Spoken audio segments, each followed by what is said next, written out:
If you want to learn about direction cosine of a line in 3 dimensions, then this video is for you. So let's get into the topic.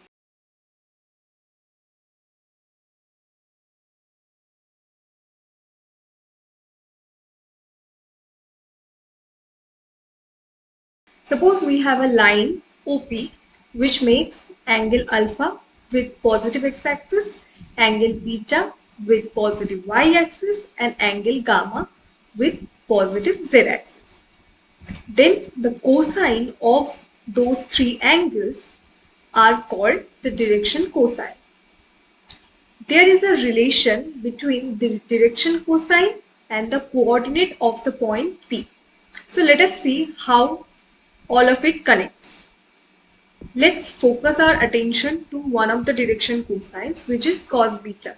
We draw a perpendicular P from y-axis and the foot of the perpendicular is N. Then OPN creates a triangle with angle beta. If we try to find cos beta, that will give base by hypotenuse. So ON divided by OP. But what is ON? ON is the y coordinate of the point P. So ON equals to y.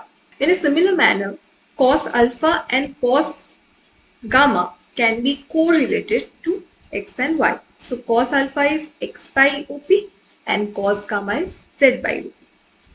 These three quantities can be denoted by LMN.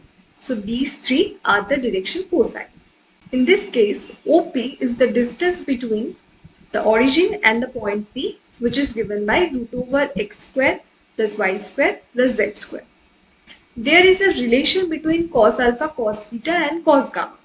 If we square them and then do the summation, then we get cos square alpha plus cos square beta plus cos square gamma, which equals x square plus y square plus z square divided by OP square.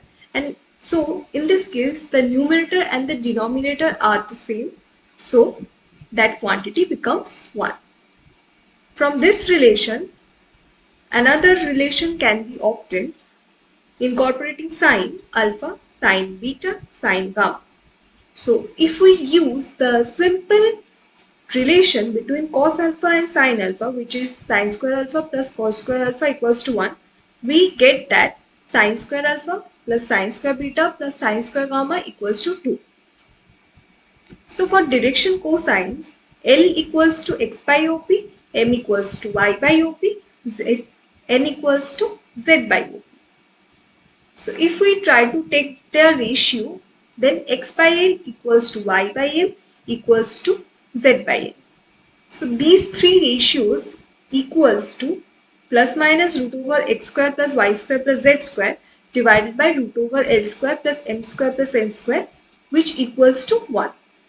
So from this, it can be obtained that L equals to x by root over x square plus y square plus z square plus minus M equals to y by root over x square plus y square plus z square and plus minus, and N equals to z by plus minus root over x square plus y square plus z square. So the direction cosine of OP is these three quantities and the direction cosine of PO are their negative quantities. Next, we want to derive the direction cosine of a line joining 2 points, which is P x1 y1 z1 and Q x2 y2 z2. So here we have the old coordinate system, which is x, y, z system with O being the origin. Now we are taking another coordinate system with P as its origin. Then the coordinate of Q with respect to O is x2 y2 z2, but the coordinate of Q with respect to P is, or with respect to the coordinate system x dash y dash z dash, is x2 minus x1, y2 minus y1 and z2 minus z1. Direction cosine of Q with respect to this new coordinate system becomes x2 by x2 minus x1 divided by mod of pq, y2 minus y1 divided by mod of pq and z2 minus z1 divided by mod of PQ. And this mod of PQ quantity is the distance between those 2 points P and Q, which is given by root over x2 minus x1 square plus y2 minus y1 square plus z2 minus z1 square. But what happens in this case is that the angle which PQ makes with PX dash, PY dash and PZ dash are same as OX, OY and OZ. So direction cosine remains same regardless of the coordinate transformation, provided the transformation is parallel. So these three quantities are the direction cosine of the line PQ. So in this video, we have covered the direction cosine of a line in 3 dimensions. For further updates, please follow the channel. Thank you for watching this video.